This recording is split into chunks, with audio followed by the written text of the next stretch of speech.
I saw the chat name by accident. Ashley's phone was lying on the kitchen table while she was in the shower.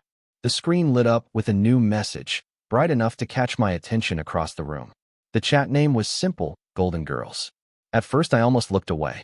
I wasn't the type to check her phone. Never had been. But the preview message stayed on the screen long enough for my eyes to register it. Victor paid for dinner again? Girl, you hit the jackpot. I stood there for a second, coffee mug halfway to my mouth. Then another message appeared. Ashley's reply. Better deal than my husband, honestly. The words sat on the screen like they had weight. The apartment was quiet except for the water running in the bathroom. Steam was starting to slip out under the door. Somewhere outside, a car passed on the street below. But inside the kitchen, everything felt still. I didn't grab the phone. I didn't open the chat yet. I just stared at that one sentence. Better deal than my husband. For a long time, I had believed our life was steady. Not perfect, but solid. We had plans, routines, small goals that made sense when you stacked them together. But that message didn't sound like a complaint. It sounded like comparison. And comparison only happens when someone is already measuring two different lives. The shower shut off. Water stopped running. Pipes clicked softly inside the walls. I stepped away from the table before she walked back into the room. Because in that quiet moment, something settled in my chest with a strange kind of certainty. The life I thought I had was already over. Before that moment, our life looked normal. Ashley and I lived in Tampa in a modest apartment about 15 minutes from downtown. It wasn't anything special. 2 bedrooms, thin walls, a small balcony that overlooked a parking lot. But it was ours. Or at least that's how I used to think about it. I was building a small IT startup with 2 partners I'd met years earlier at a corporate job. We handled network security for local businesses, medical clinics, law offices, small companies that couldn't afford large tech firms. The work was slow at first, but it was growing. Every new client felt like laying another brick in something stable. Ashley worked as a front desk manager at a fitness club across town. She liked the social part of it, knowing the regulars, chatting with members when they came in, hearing the same music playlists over and over while checking people in. We weren't rich, but we had a plan. We talked about it often during quiet dinners at the kitchen table. Save money for a few years. Let the business stabilize. Buy a house somewhere outside the city where the streets were quieter and the yards were bigger. Something simple but permanent. Ashley used to say she liked the idea of building something from the ground up. At least that's what she told me. The changes started small, the way most things do. At first it was just comments. Little things she'd mention while scrolling through her phone. Can you imagine staying in a place like this? She'd say, turning the screen toward me to show some oceanfront resort. Or a video of a couple stepping out of a private jet. Or someone unboxing a designer bag that probably cost more than my car. I always assumed it was just social media noise. Everyone watches that stuff. It's entertainment, nothing more. But over time the conversation shifted. She started talking about dream lifestyles more seriously. About luxury vacations. About people who knew how to live well. Sometimes she would laugh and say things like, some women really know how to find the right guys. I usually just smiled and went back to whatever I was working on. Looking back now, that was probably when the distance began. Ashley spent more and more time on TikTok and Instagram. Hours some evenings. Influencers showing penthouses, rooftop dinners, luxury shopping trips. Perfect lives on a glowing screen. I told myself it was just a phase. Everyone gets caught up in those things sometimes. But slowly, the version of life she saw online started to look more exciting to her than the one we were building together. And I didn't notice how serious that shift had become. Not until the message on her phone. Not until I saw the words she wrote about me. Because up until that moment, I still believed we were on the same path. I didn't realize she had already started looking for a different one. After that message, I stopped ignoring the small things. It's strange how quickly your mind adjusts once a certain possibility enters the room. Before that morning, I had explained away dozens of details without even thinking about it. Late shifts at the club. Extra time spent getting ready for work. Long stretches where she sat on the couch scrolling through her phone with a small smile I couldn't quite place. None of it had seemed important. But once you see a crack, you start noticing the pressure around it. The first thing I noticed was how she held her phone. Ashley had never been secretive with it before. Sometimes she'd leave it on the counter while she cooked or forget it in the bedroom while watching TV. But now I realized she always kept it angled slightly away from me when she typed. Just a few degrees. Not obvious. Not defensive, but deliberate. I started noticing the way her expression changed when messages arrived.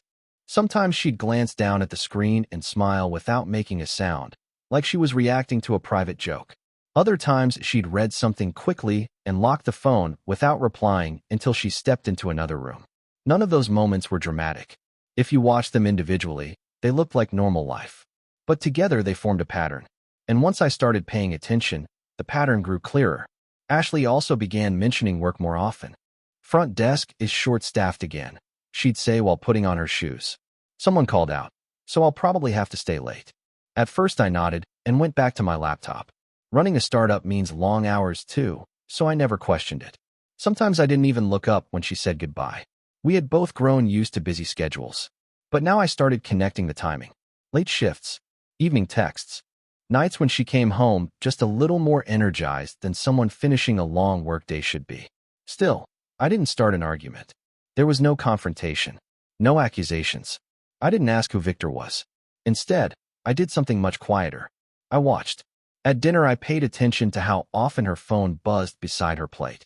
When we watched TV, I noticed how she checked notifications during commercial breaks. Even when we drove somewhere together, I could see the glow of the screen reflecting faintly in the passenger window as she typed. None of it confirmed anything by itself, but every small observation added another piece to the picture. What surprised me most was how calm I felt. You would think discovering something like that would bring anger or panic. But what I felt instead was distance, like I had stepped slightly outside my own life and was observing it from a few feet away. The version of me that reacted emotionally was still there somewhere, but he was quiet now. The part of me that remained was methodical, curious, patient, because once doubt enters a relationship, rushing toward answers rarely helps. People reveal themselves over time. You just have to be still long enough to see it. And by the end of that week, I had already begun to understand something important. The message on her phone hadn't been a mistake. It had been a glimpse behind a curtain that had been there for a long time. I just hadn't noticed it before. Now I couldn't stop seeing it. Later that evening, I opened the chat. If you've made it this far, this story clearly caught your attention. If you're enjoying it, drop a like on the video. It helps me see what kind of stories you want more of next. Let's keep going. Ashley had left her phone on the nightstand while she was in the living room, talking on the phone with one of her coworkers.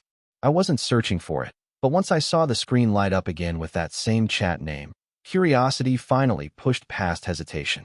Golden Girls. I tapped the notification and the conversation opened. There were 7 women in the group. Ashley, Madison, Chloe, Jenna, a few other names I recognized from occasional dinners or birthday gatherings. At first, the messages looked like ordinary group chatter. Jokes about work, complaints about husbands leaving socks on the floor, memes about relationships, the kind of conversation people have when they think no one outside the room is listening. But as I scrolled upward, the tone shifted. Someone had jokingly renamed the group a few weeks earlier. Upgrade Club. The message was followed by laughing emojis. Then another message. Why settle when better options exist? More laughter. More jokes. Except they weren't really jokes. They talked about their marriages like temporary contracts. Something useful for stability, bills, routines, but not necessarily something permanent. Mixed into the conversation were references to other men. Not always directly. Sometimes just hints. Dinner invitations. Weekend trips. Networking events. The kind of phrases that sound harmless if you read them quickly. But when you slow down, they tell a different story. That was where I first saw the name Victor. It appeared several times over the past month. At first it looked casual. Victor says that restaurant downtown is amazing. Victor knows a guy who owns a yacht. Then the tone changed. One message from Madison read, "Did he really buy you that bracelet?" Ashley replied a few seconds later. He insisted, said it looked better on me than in the store. A line of fire emojis followed. Then another message. Victor paid for dinner again? Girl, you hit the jackpot. That was the same message I had seen earlier that morning. But now I kept reading. Ashley responded with the sentence that had frozen me in the kitchen. Better deal than my husband, honestly. The conversation exploded with laughing reactions. One of the women added, "You're winning this game." Another wrote, "Just make sure he doesn't expect exclusivity." Ashley replied again, "Oh please. Victor understands the arrangement." The arrangement. I stared at the words for a long time. Then I kept scrolling. They discussed expensive restaurants, jewelry, trips to Miami, gifts that appeared without explanation. Victor's name showed up again and again. But what caught my attention most wasn't the thing she said about him. It was the single line she wrote about me. Someone in the group had asked, "So what about Ryan?" Ashley's reply was short. "Ryan is useful for stability." That was it. No jokes.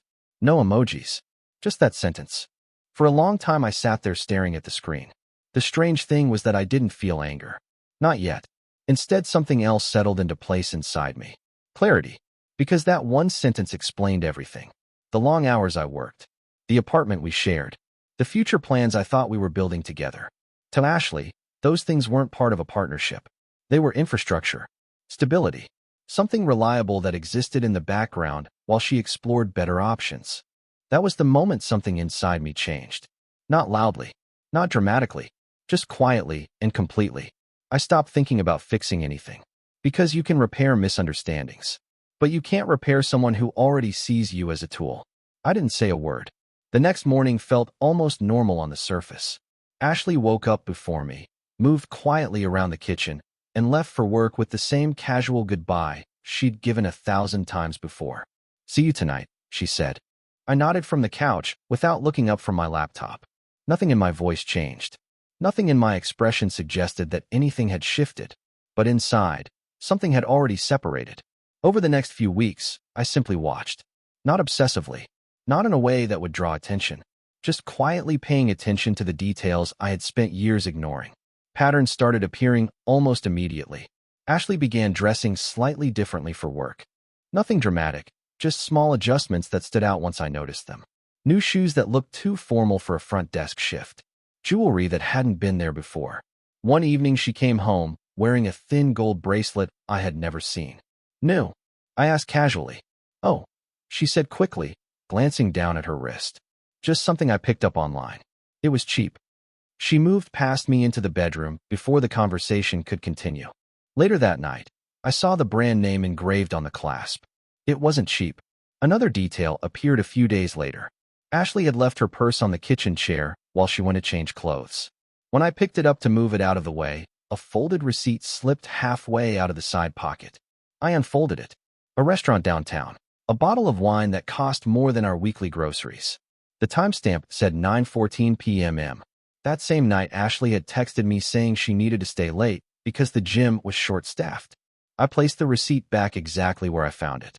No confrontation. No questions. Just another piece of information. The investigator came next. I contacted a lawyer first. A quiet consultation in a small office building across town. I explained the situation in simple terms and asked what steps someone should take before making any decisions. He listened carefully and gave the advice I expected. Document everything. That same afternoon, he gave me the number of a private investigator he trusted. I didn't rush into anything. I waited another week before making the call. Long enough to confirm that the patterns I was seeing weren't random. When I finally met the investigator, I kept the explanation brief. "My wife might be seeing someone," I said. He nodded like he had heard that sentence 1,000 times before. "I'll need a name if you have one." "Victor." He wrote it down. Then he asked for Ashley's schedule, her workplace, the places she usually visited. I provided the details calmly. By the time I walked out of that office, I already knew what the outcome would be. But confirmation matters. Because suspicion can be dismissed. Facts cannot. And if the life I had built was about to collapse, I wanted the truth laid out clearly before it happened. 3 weeks passed before the investigator called. By that point, the routine in our apartment had settled into something almost mechanical. Ashley left for work in the morning. I worked long hours on the startup. In the evenings, we shared the same space without really sharing much else. From the outside, nothing looked broken. Inside, I was simply waiting.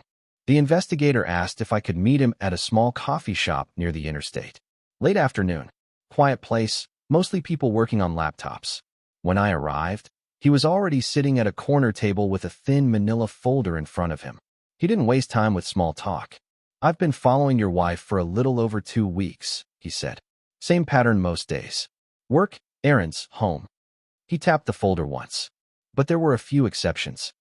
He slid several photographs across the table. The first image showed Ashley stepping out of her car in front of a hotel in Orlando. The timestamp was from a Saturday afternoon. In the photo, she looked relaxed.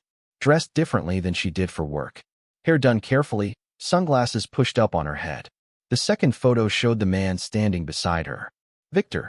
I recognized him immediately, even though I had never met him before. The investigator had already shown me a picture from social media during our first meeting. Tall, expensive clothes. The kind of posture people develop when they're used to spending money without thinking about it. In the third photograph, he had his arm around her shoulders as they walked toward the entrance. Ashley was smiling. Not politely, not casually, comfortably, like someone who had done this before. I studied the images quietly while the investigator waited. There are more, he said. He opened the folder and showed me several additional photos taken over the following hour. Ashley and Victor entering the hotel. Later, leaving together for dinner. Another image from the restaurant patio where they were seated close together across the table. None of the pictures were dramatic. No shouting. No obvious affection. Just two people moving through the evening like a couple who had nothing to hide. But the timestamps told the story clearly. Ashley had told me she was covering a double shift that weekend because the gym was short-staffed. Instead, she had driven 90 miles with another man. I placed the photos back into the folder and pushed them toward him. That's enough, I said. He nodded. Do you want me to continue the surveillance? For a moment I thought about it. More photos, more details, more evidence. But none of it would change the conclusion. No, I said calmly. I have what I need. On the drive home, I felt the same strange calm that had followed me since the morning I saw the message on Ashley's phone. Because once suspicion becomes proof, the situation changes. It stops being emotional. It becomes procedural. That evening I called the lawyer again. I'm ready to file, I told him. He didn't ask for an explanation. He simply said, bring whatever documentation you have. For the first time in weeks, I slept without waking up in the middle of the night. Because uncertainty had finally been replaced with fact. And facts make decisions easier. I told Ashley about the divorce on a Thursday evening. Nothing unusual had happened that day. She came home around 6, dropped her purse on the kitchen counter, and started talking about something that had happened at work. A new trainer at the gym. Someone forgetting to lock the supply room. Normal conversation. I listened quietly while finishing an email on my laptop. Then I closed the screen. Ashley, I said, we need to talk. She paused halfway through pouring a glass of water. About what? I've filed for divorce. For a moment, she didn't move. Then she laughed. Not loudly. Just a short, confused sound like she had misheard something. Wait, what? I filed yesterday. Her expression changed almost instantly. The confusion turned into shock, then something closer to anger. You're serious? Yes. The glass in her hand trembled slightly as she set it on the counter. Where is this even coming from? She asked. You can't just wake up one day and decide something like that.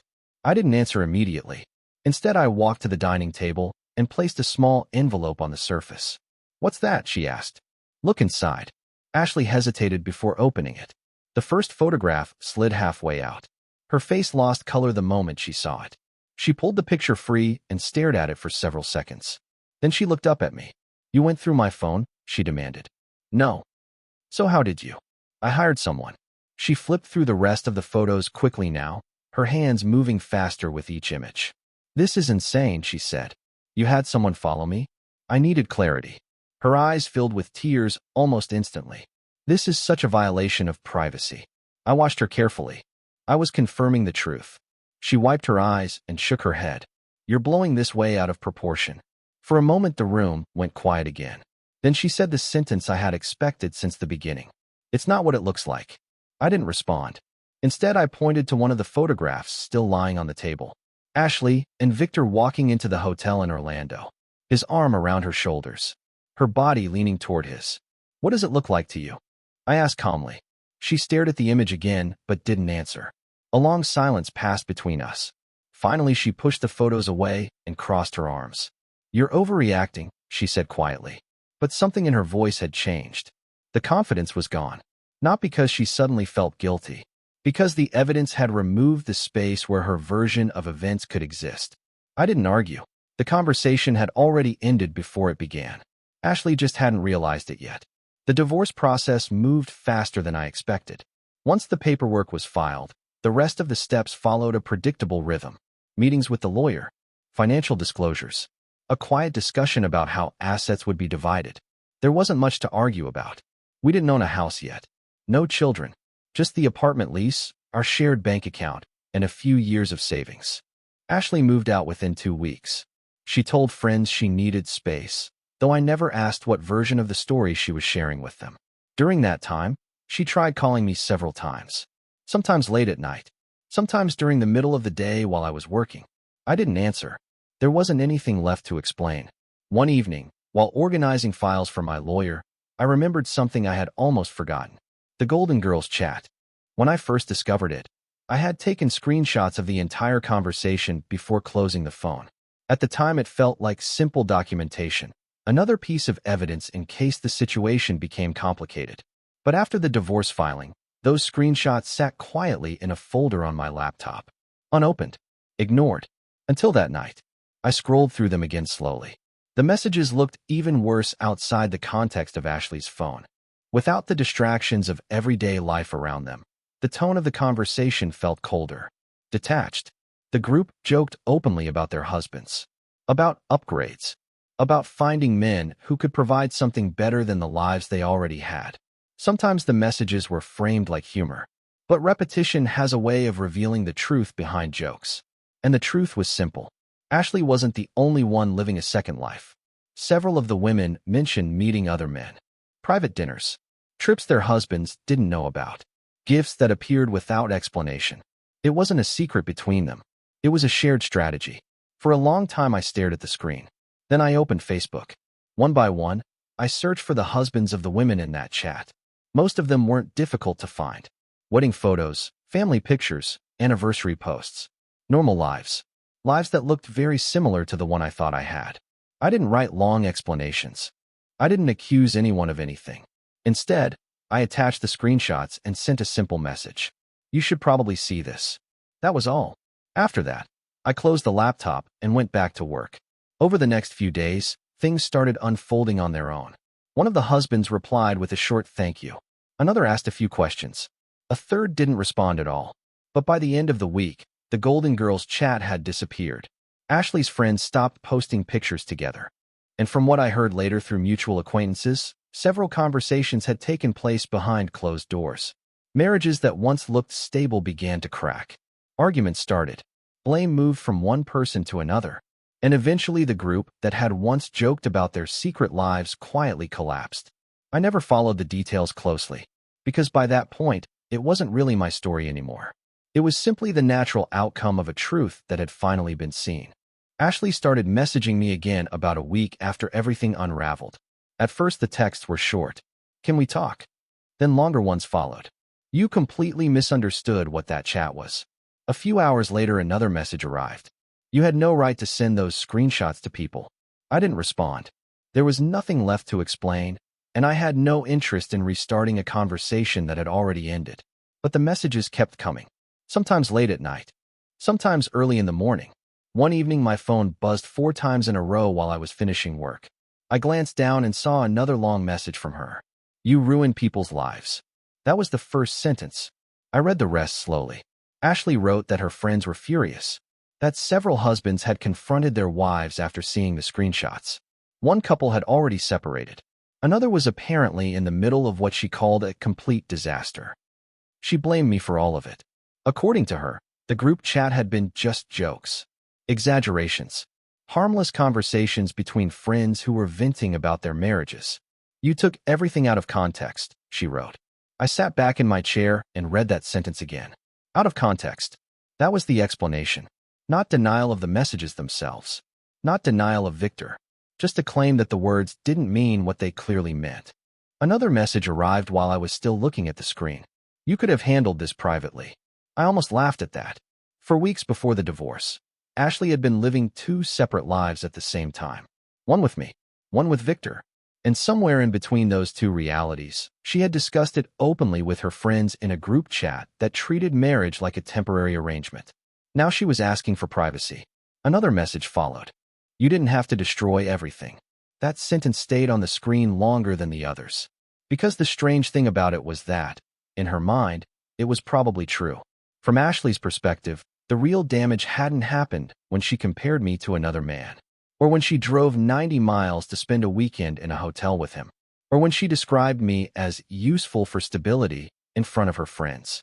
The damage, in her mind, had happened when the truth stopped being private, when the people who trusted those conversations suddenly saw them for themselves.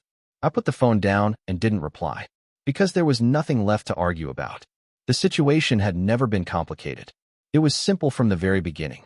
Ashley chose luxury over our marriage.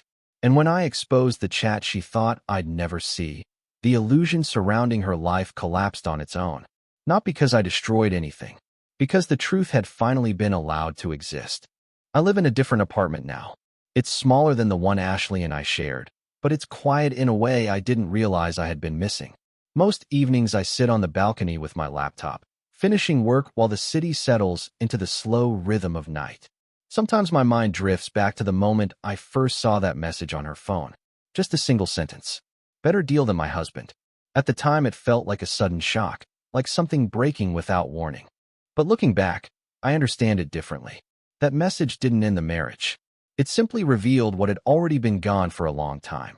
Ashley wanted something else. Something bigger, flashier, faster. Maybe she found it. Maybe she didn't. I stopped trying to follow the story. Because the strange thing about walking away from something broken is how quickly life becomes quiet again. And once the noise fades, you realize something simple. Peace is worth more than anything she was chasing. That's the end of this story. If you made it all the way here, consider subscribing to stay with us. I've placed a couple of recommended videos on screen for you.